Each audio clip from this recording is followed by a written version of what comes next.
بسم اللہ الرحمن الرحیم۔ اس وقت الحمدللہ سن 1445 ہجری میں عمرہ کو جانے والوں کی بڑی کثرت ہے اور ہر ماہ لوگ کثرت سے عمرہ کو جا رہے ہیں۔ اس سفر کو صحیح کس طرح بنایا جائے، اس عنوان پر ایک اہم پیغام آپ ضرور سماعت فرما کر جائیں، آپ کو اس سے بہت فائدہ ہوگا۔ اس لیے عمرہ کو جانے والے خوش نصیب اللہ کے مہمانوں، السلام علیکم ورحمۃ اللہ وبرکاتہ۔ سب سے پہلے یہ آپ کا خاتم محمد عارف، بیڑ، مہاراشٹر، عمرہ کو جانے والے خوش نصیب مہمانوں کو اپنے دل کی گہرائیوں سے مبارکباد پیش کرتا ہے اور آپ کے حق میں دعا کرتا ہے کہ اللہ تعالیٰ نے جب اپنے گھر کی حاضری کے لیے بلا ہی لیا ہے تو اللہ تعالیٰ قبول بھی فرمائے اور وہاں پر حاضر ہونے کے بعد نبھا کر لینے کے فیصلے بھی فرمائے اور آپ کے اس سفر کو اپنی رضا اور آپ کے گناہوں کی معافی کا ذریعہ بنائے۔ محترم حضرات، آپ عمرہ کے اس مقدس سفر پر جانے سے پہلے میری ان ضروری گزارشات پر ضرور دھیان دیں۔ نمبر 1، آپ اگر عمرہ کے لیے جا رہے ہیں تو عمرہ کے شوق میں فوراً سفر ہرگز مت کیجیے، بلکہ پہلے خوب غور کیجیے مجھ پر حج بھی فرض ہے یا نہیں۔ اگر حج فرض ہے تو پہلے حج ہی کی تیاری کیجیے۔ اسی طرح سے اگر آپ کی بیوی اور ان کے پاس آنے کے پورے اسباب مہیا نہیں ہے تو بیوی کے انتظار میں آپ اپنے فرض حج کو مت روکے رکھیے، بلکہ پہلے آپ اپنے فرض حج کی تیاری کیجیے۔ فرض حج میں ہرگز تاخیر مت کیجیے، کیونکہ اللہ تبارک و تعالیٰ کے دربار میں فرض حج کے بارے میں پوچھ ہوگی، اس لیے کہ حج کرنا فرض ہے اور عمرہ سنت ہے۔ ہاں، اگر عمرے کے بعد آپ حج کی بھی تیاری کر رہے ہیں تو پھر بھی عمرہ کرنے میں آپ کے لیے کوئی حرج نہیں ہے۔ دوسری بات یہ ہے کہ جس ٹور سے بھی آپ عمرہ کے لیے جا رہے ہیں ان سے پہلے یہ بات طے کیجئے کہ وہ مکۃ المکرمہ میں کتنے دن اور مدینۃ المنورہ میں کتنے دن آپ کو رکھیں گے۔ اگر آپ کا سفر 1 مہینہ یا 20-25 دن کا ہے تو آپ طے کیجئے کہ مکمل 40 نمازیں ہماری مدینہ طیبہ میں ہونا چاہیے۔ اس مقصد کے لیے 8 دن ہمیں آپ مدینہ طیبہ میں رکھیں گے اور بقیہ دن مکۃ المکرمہ میں رکھیے۔ اور اگر آپ کا سفر صرف 15 دن کا ہے تو آپ طے کرائیے کہ صرف مدینہ طیبہ میں ہم 4 سے 5 دن رہیں گے اور ما بقیہ سارے 10-12 دن مکۃ المکرمہ میں رہیں گے، تاکہ طواف کی خوب کثرت ہو سکے اور زیادہ سے زیادہ وقت ہمارا مسجد حرام میں طواف کے لیے گزر سکے۔ خصوصاً جب آپ کے ساتھ مستورات بھی ہوں تو ان کے ماہواری کا وقت دیکھ کر سفر طے کیجیے، کہیں ایسا نہ ہو کہ مکۃ المکرمہ کا سارا ہفتہ ہی عورتوں کا ماہواری میں گزر جائے اور ان کے سفر کا مقصد بے مزہ ہو جائے۔ اس لیے آپ ان کی تحقیق کے بعد آپ اپنے سفر کو طے کیجیے۔ تیسری بات یہ عرض کرنی ہے کہ عمرے کو اچھی طرح کسی تجربہ کار عالم دین یا حاجی صاحب سے سیکھ کر جائیے۔ آپ کا کوئی دوست، رشتہ دار جا رہا ہے یا ٹور والے احباب سکھا دیں گے، اس خیال میں آپ ہرگز مت پھنسیے۔ جب تک آپ کو آپ پر خود سے عمرہ اچھی طرح کرنے کا بھروسہ نہ آئے، آپ اپنا عمرہ خراب مت کیجیے۔ اچھی طرح سیکھنے کے بعد ہی آپ عمرے کا ارادہ کیجیے اور ابھی سے نیت کیجیے کہ میں عمرے کو تو جا رہا ہوں، لیکن عمرے کو میں محض اور صرف اللہ ہی کو راضی کرنے کے لیے جا رہا ہوں۔ چوتھی بات یہ عرض کرنی ہے کہ عمرے کی دعائیں بہت ساری ہیں، آپ ان میں سے یہ 6 دعائیں ضرور یاد کیجیے۔ نمبر 1، عمرے کی نیت آپ ضرور سیکھ کر جائیے۔ عمرے کی نیت اس طرح کی جاتی ہے: یا اللہ، میں عمرے کا ارادہ کرتا ہوں، قبول فرما، آسان فرما۔ نمبر 2، آپ تلبیہ کو ضرور یاد کیجئے اور سیکھ کر ہی جائیے، اس لیے کہ تلبیہ کا پڑھنا بہت ضروری ہے۔ تلبیہ اس طرح پڑھا جاتا ہے: لبیک اللہم لبیک، لبیک لا شریک لک لبیک، ان الحمد والنعمت لک والملک لا شریک لک۔ نمبر 3، طواف شروع کرتے وقت استلام کی جو دعا ہے وہ آپ ضرور یاد کیجئے۔ استلام یعنی حجر اسود کی طرف دونوں ہاتھ پھیلا کر اس طرح دعا پڑھی جاتی ہے: بسم اللہ اللہ اکبر وللہ الحمد۔ نمبر 4، طواف کرتے وقت پڑھنے کے لیے تیسرا کلمہ بھی ضرور یاد کر کے جائیے۔ تیسرا کلمہ یہ ہے: سبحان اللہ والحمد للہ ولا الہ الا اللہ واللہ اکبر ولا حول ولا قوة الا باللہ العلی العظیم۔ نمبر 5، سعی کرتے وقت پڑھنے کے لیے چوتھا کلمہ بھی آپ ضرور یاد کر کے جائیے۔ چوتھا کلمہ یہ ہے لا الہ الا اللہ وحدہ لا شریک لہ لہ الملک ولہ الحمد یحیی ویمیت بیدہ الخیر وہو علی کل شیء قدیر۔ نمبر 6، مدینہ طیبہ میں پیارے رسول صلی اللہ علیہ وسلم کے روضہ اطہر پر اور قبر اطہر پر سلام پیش کرنے کے الفاظ بھی ضرور سیکھ کر جائیے۔ یعنی روضہ اطہر پر جب ہماری حاضری ہو تو اس طرح سلام کرنا چاہیے، الصلاۃ والسلام علیک یا رسول اللہ، الصلاۃ والسلام علیک یا حبیب اللہ، السلام علیک ایہا النبی ورحمۃ اللہ وبرکاتہ۔ محترم عمرہ کو جانے والے خوش نصیب اللہ کے مہمانوں، آپ وہاں جانے سے پہلے یہ باتیں بھی اچھی طرح اپنے ذہن میں بٹھا لیجئے کہ آپ بڑے دنوں کے بعد، بڑی تمناؤں کے بعد مکۃ المکرمہ عمرہ کے سفر کے لیے جا رہے ہیں۔ لہٰذا آپ مکۃ المکرمہ اور مدینۃ المنورہ میں وہاں کی ایسی ہوٹلوں میں بیٹھنے اور سونے کے لیے ہرگز نہیں جا رہے ہیں۔ وہاں مسجد حرام کی نمازیں چھوڑ کر اپنی ہوٹلوں کے قریب ہی کی مسجدوں میں نمازیں پڑھنے کے لیے ہرگز نہیں جا رہے ہیں، بلکہ تمام نمازیں مسجد حرام ہی میں پڑھنے کے لیے جا رہے ہیں۔ وہاں کی پرانی یادگاروں ہی کی زیارت کے لیے آپ نہیں جا رہے ہیں اور گھومنے اور تفریح کے لیے نہیں جا رہے ہیں، بلکہ ایک انتہائی عظیم مقصد عمرہ کے لیے جا رہے ہیں۔ اور عمرہ تو ایک دن کے چند گھنٹوں میں مکمل ہوگا۔ آپ ساتھ میں یہ بھی نیت لے کر جائیے کہ میں وہاں عمرہ کے ساتھ مزید یہ 5 عبادتیں کرنے کے لیے جا رہا ہوں۔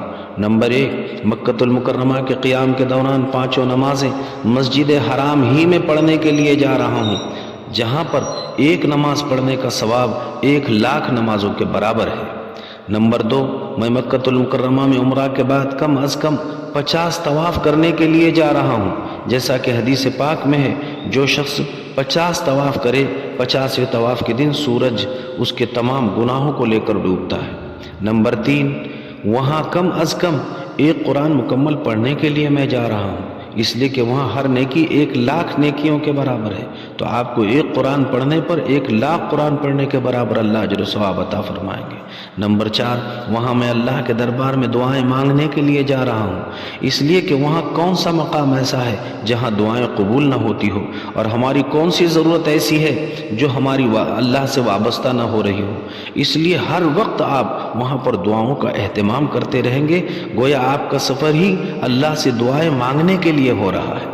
ان ہدایات پر عمل کرنے کے بعد جب آپ سفر کے ارادے سے گھر سے نکلنے کا ارادہ کرو تو 2 رکعت نفل پڑھ کر سفر کے آسانی اور عافیت کے ساتھ لوٹ کر آنے کی دعا مانگ کر اپنے گھر سے نکلو۔ اسی طرح اپنے گھر سے نکلتے وقت کچھ رقم صدقہ خیرات کر کے نکلیے۔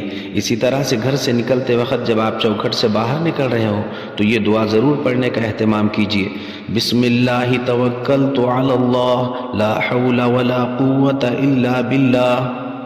آپ گھر سے نکلنے کے بعد گاڑی میں جب بیٹھنے کا ارادہ کرو تو گاڑی میں سب سے پہلے آپ سیدھا قدم بسم اللہ کہہ کر رکھو، اور جب گاڑی چلنے لگے تو آپ یہ دعا پڑھیے، سبحان الذی سخر لنا ھذا وما كنا له مقرنین وانا الی ربنا لمنقلبون۔ اپنے گھر سے ایئرپورٹ تک تلبیہ اور عمرہ کیسا کرنا چاہیے یہ سیکھتے سکھاتے ہوئے نکلو، اور سفر کے دوران کسی کو اپنا ذمہ دار اور امیر بنا کر نکلو۔ راستے میں نمازوں کا اہتمام کرتے ہوئے چلیے۔ ایئرپورٹ میں الحمدللہ آپ ایئرپورٹ تک آپ کا سفر طے ہو گیا۔ ایئرپورٹ میں جب آپ داخل ہو جاؤ تو خوب ہوشیاری اور چاق و چوبندی سے وہاں کی تمام کارروائیاں مکمل کر کے آپ عمرے کا پہلا کام احرام کی تیاری کیجیے۔ الحمدللہ آپ ایئرپورٹ میں عمرے کی تیاری کرنے کے لیے ایئرپورٹ میں آپ داخل ہو چکے ہیں، لہٰذا یہاں پہنچنے کے بعد اب آپ جو ہے عمرے کی تیاری کے لیے عمرے کا پہلا کام احرام کس طرح کریں اس کو آپ اچھی طرح سے سمجھیے۔ پہلے آپ یہ بات اپنے ذہن میں اچھی طرح بٹھا لیجئے کہ عمرے میں 4 کام ہوتے ہیں۔ بولیے عمرے میں کتنے کام ہوتے ہیں؟ عمرے میں 4 کام ہوتے ہیں۔ عمرے کا پہلا کام احرام، دوسرا طواف، تیسرا سعی، چوتھا حلق۔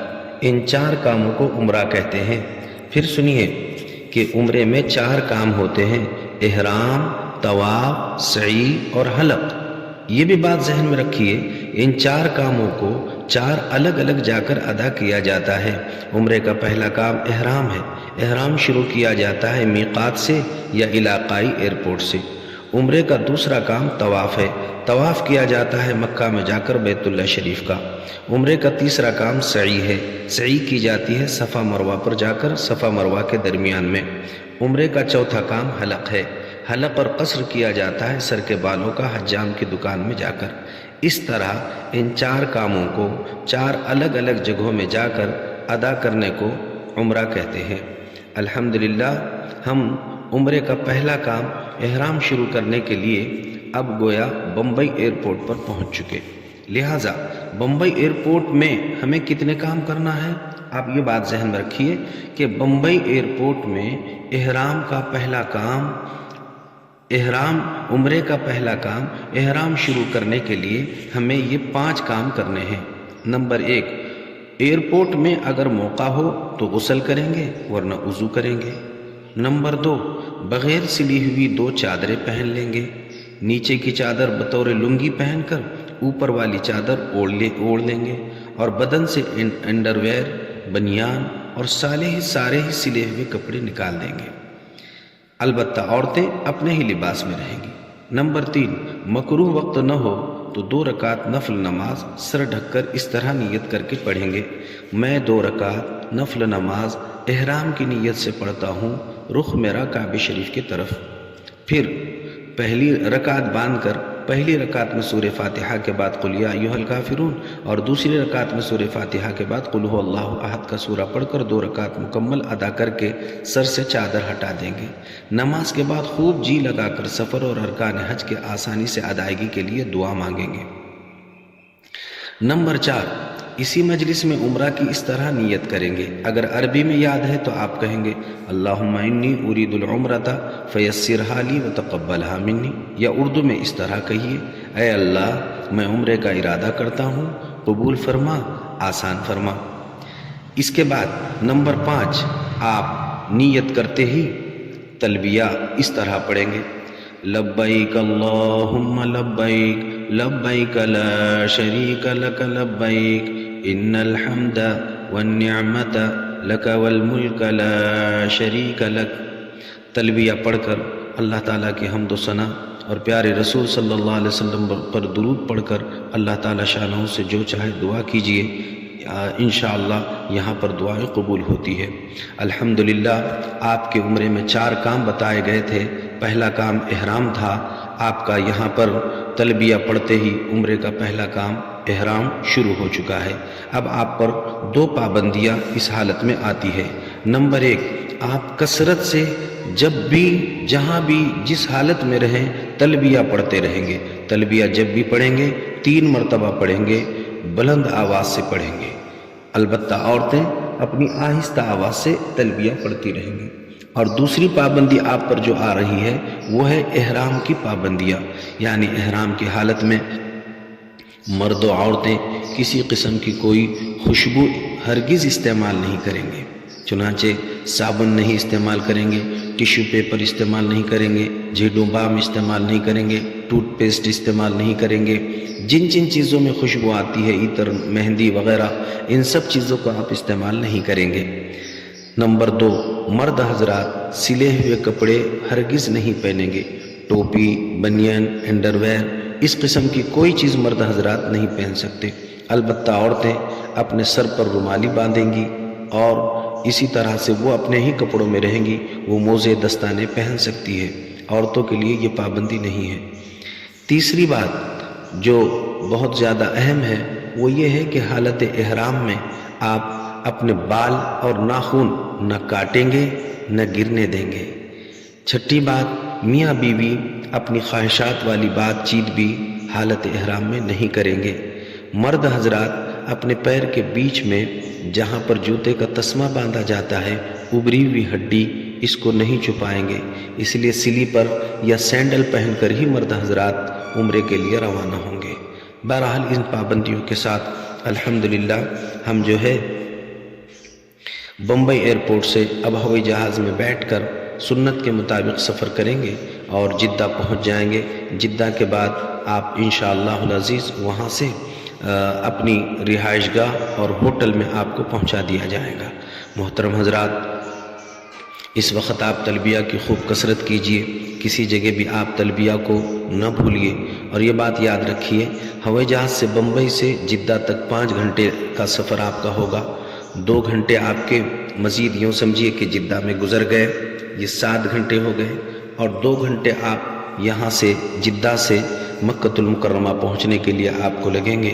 اس طرح گویا 9 سے 10 گھنٹے میں آپ کا سفر یہ پورا بمبئی سے مکہ المکرمہ تک ہو گیا۔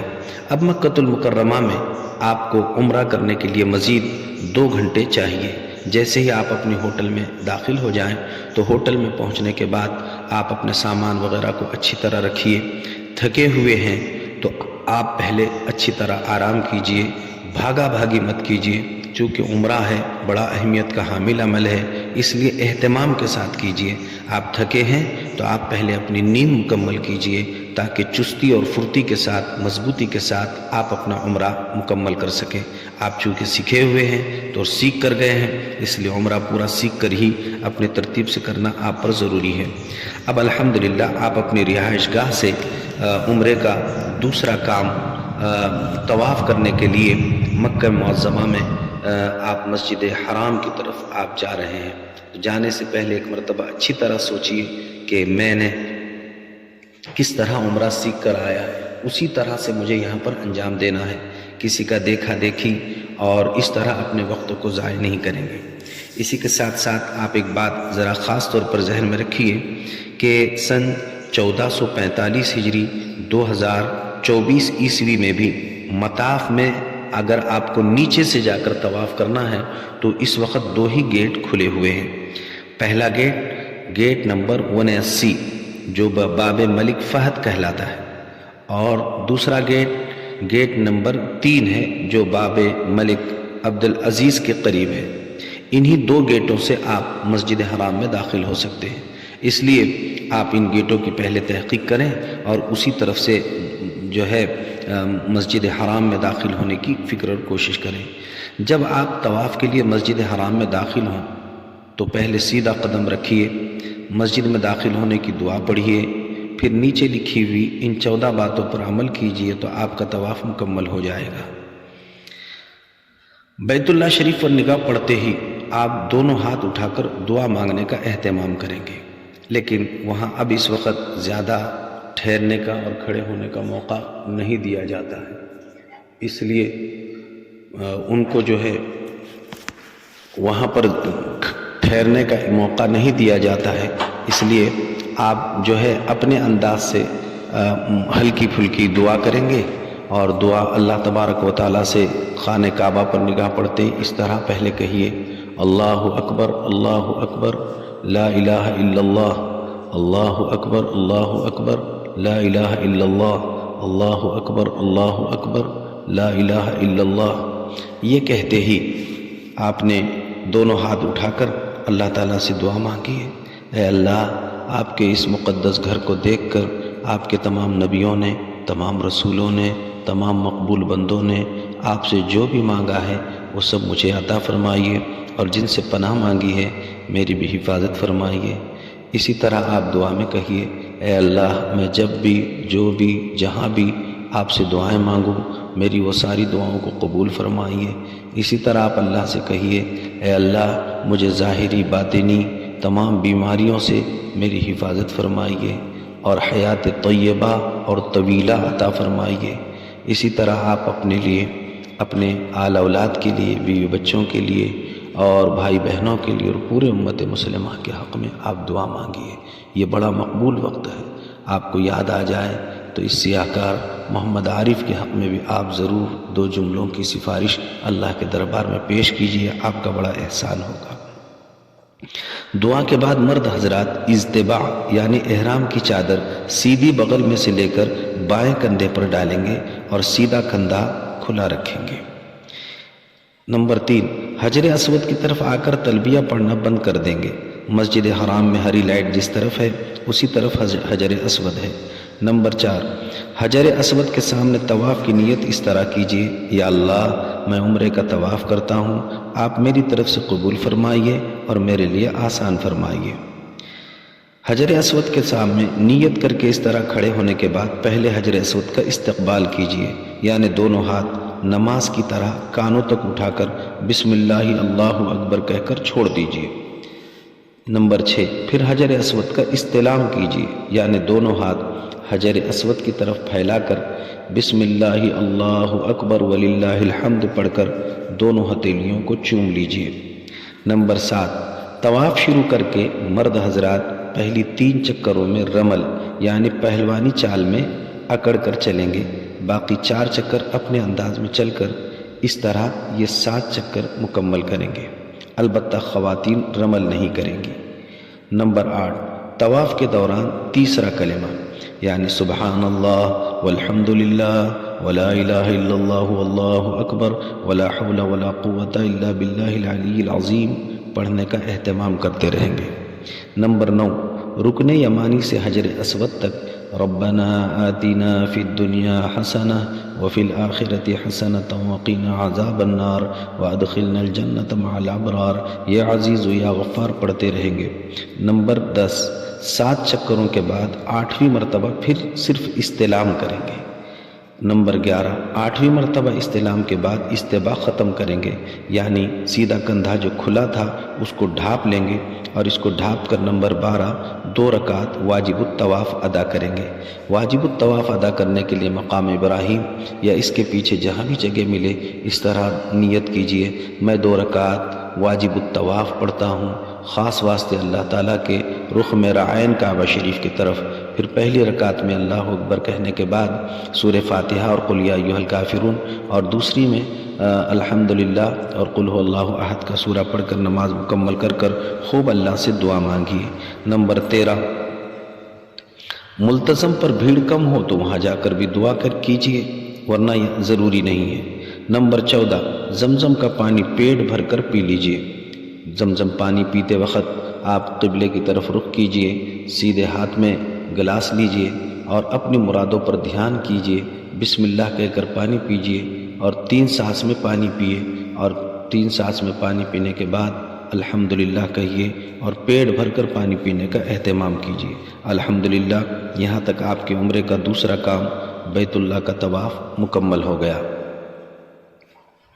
اب الحمدللہ آپ کو عمرے میں 4 کام بتائے گئے تھے، اس میں تیسرا کام صفا مروہ کی سعی کرنا ہے۔ طواف کے فوراً بعد سعی کے لیے صفا کی طرف جائیے۔ صفا ایک پہاڑی کا نام ہے جو بالکل مسجد حرام سے لگ کر ہے۔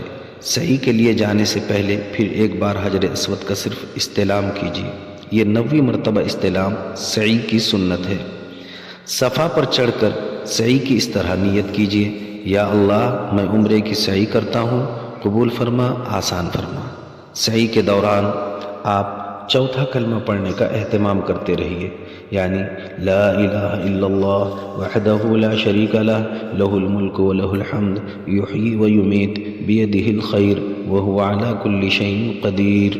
یہ پڑھتے ہوئے چلتے رہیے اور میلین اخضرین یعنی 2 ہرے ستونوں کے درمیان صرف مرد حضرات دوڑ کر چلنے کا اہتمام کریں۔ اس دوران اگر آپ کو یاد ہے تو یہ دعا پڑھیے، رب اغفر ورحم وتجاوز عما تعلم انک انت الاعز الاکرم۔ جب بھی صفا یا مروہ پر آئے قبلہ رخ ہو کر دعا کا اہتمام کیجیے۔ سعی میں چکر صفا سے شروع کر کے مروہ پر مکمل کریں گے۔ صفا سے شروع کر کے مروہ پر 7ویں چکر مکمل کر کے 2 رکعت نفل نماز ادا کیجیے۔ الحمدللہ، آپ کے عمرے کا تیسرا کام صفا مروہ پر سعی مکمل ہو گیا۔ عمرے میں 4 کام بتائے گئے تھے، عمرے کا چوتھا کام حلق ہے۔ عمرے کا چوتھا کام حلق یا قصر ہے۔ حلق سر کے مکمل بال صاف کرنے کو اور قصر بالوں کو کتروانے کو کہتے ہیں۔ آپ سعی سے فارغ ہو کر حجام کی دکان میں جائیے۔ حلق یا قصر عمرہ میں سب سے آخر میں کیجیے۔ حلق یا قصر میں اگر آسانی ہو تو قبلے کی طرف منہ کر کے بیٹھیے، حلق کراتے وقت اپنی سیدھے جانب سے حلق کرانے کی درخواست کیجیے۔ حلق کے شروع میں بھی اور آخر میں بھی تکبیر کہیے، یعنی آپ اللہ اکبر کہیے۔ عورتیں ہر حالت میں انگلی کے پوروے کے بقدر اپنے بال کاٹیں گی، تقریباً 1 انچ بال کاٹنے کے بعد عورتوں کا بھی عمرہ مکمل ہو گیا، مردوں کا بھی عمرہ مکمل ہو گیا۔ الحمدللہ عمرے میں 4 کام بتائے گئے تھے، یہ چاروں کام آپ کے مکمل ہو گئے۔ اب آپ کو مابقیہ دن مکۃ المکرمہ میں گزارنے ہیں، تو آپ وہاں پر جو ہے کثرت سے اہتمام جن باتوں کا کریں گے وہ آپ ذہن میں بٹھا لیجئے۔ سب سے اہم کام 5 وقت کی نمازیں آپ کو مسجد حرام ہی میں جا کر پڑھنا ہے۔ ایک نماز کا ثواب 1,00,000 نمازوں کے برابر ہے۔ یہ ثواب آپ کو دنیا کی کسی مسجد میں نہیں مل سکتا ہے، اس لیے 5 نمازیں مسجد حرام ہی میں جا کر ادا کرنے کی آپ فکر کریں گے۔ نمبر 2، آپ طواف کی خوب کثرت کریں گے۔ ہر سفر میں آپ طے کیجئے کہ کم از کم 50 طواف تو مجھے کر ہی لوٹنا ہے، اس لیے کہ حدیث پاک میں ہے کہ جب 50واں طواف ہوتا ہے تو 50واں طواف کرنے والے کے بدن پر 50ویں طواف کے دن کوئی گناہ باقی نہیں رہتا ہے۔ اس لیے نیت لے کر جائیے کہ 50 طواف تو مجھے کرنے ہیں۔ اسی طرح آپ نیت کیجئے ایک قرآن کریم تو مجھے انشاءاللہ یہاں کی حاضری میں ضرور مکمل تلاوت کرنا ہے، اس لیے کہ وہاں ہر نیکی کا ثواب 1,00,000 نیکیوں کے برابر ہے۔ ایک قرآن پڑھنے پر بھی اللہ آپ کو 1,00,000 نیکیوں کے برابر اجر و ثواب عطا فرمائیں گے۔ نمبر 4، آپ وہاں پر دعاؤں کا خوب اہتمام کرتے رہیے، بلکہ آپ یہ سمجھیے آپ دعا ہی کرنے کے لیے جا رہے ہیں۔ عمرے کا ہر موقع دعاؤں کی قبولیت کا ہے۔ جب بھی بیت اللہ پر نگاہ پڑے آپ دعا مانگیے، نمازوں کے بعد دعا مانگیے، اور جیسے بھی موقع ملتے رہے بہرحال دعا مانگیے۔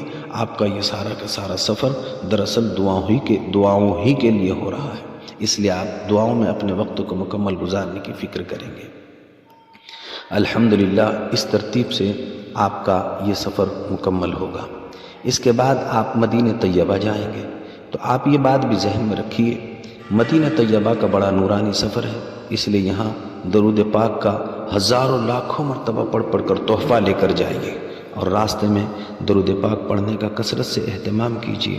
مدینہ طیبہ کی 6 عبادتیں ہیں، لہٰذا آپ ان 6 عبادتوں میں اپنے وقت کو گزارنے کی مکمل طور پر فکر کیجیے۔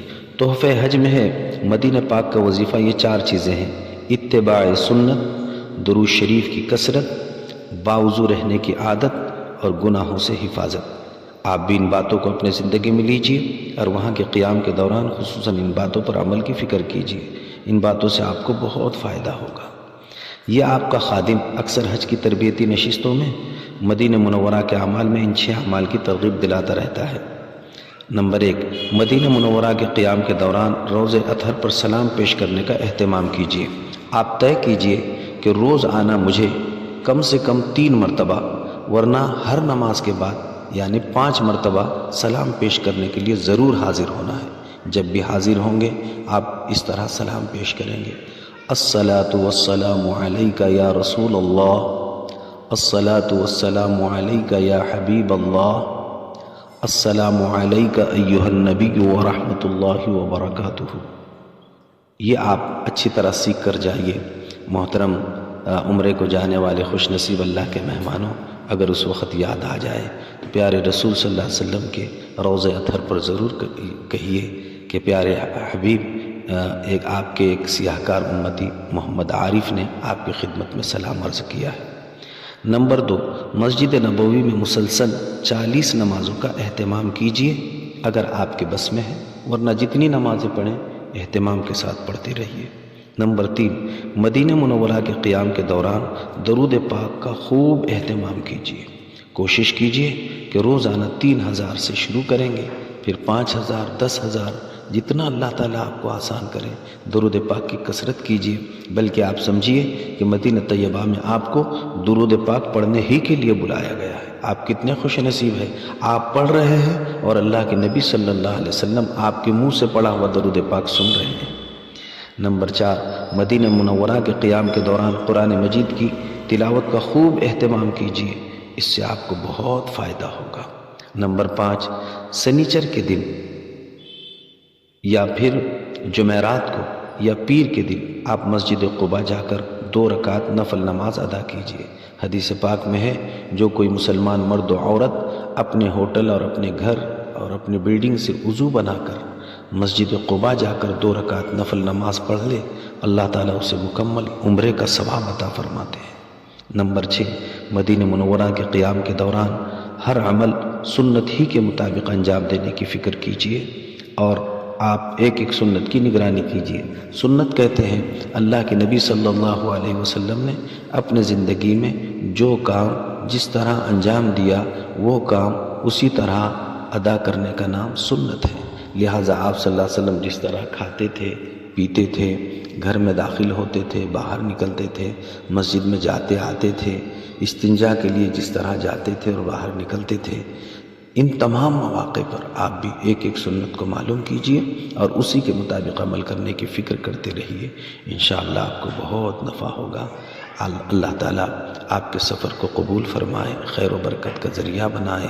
جس طرح آپ نے جن توقعات کے ساتھ سفر کیا ہے اس سے بڑھ کر اللہ تعالیٰ سالم اور غالب بن کر آپ کو وہاں سے لوٹانے کے فیصلے فرمائیں۔ محترم خوش نصیب عمرہ کو جانے والے احباب اور مہمانوں، وہاں کے مقبول جگہوں میں اس سیاہ کار محمد عارف کو بھی ضرور آپ اپنی دعاؤں میں یاد کیجیے، آپ کا بڑا احسان ہوگا۔ جزاکم اللہ خیر۔ السلام علیکم ورحمۃ اللہ وبرکاتہ۔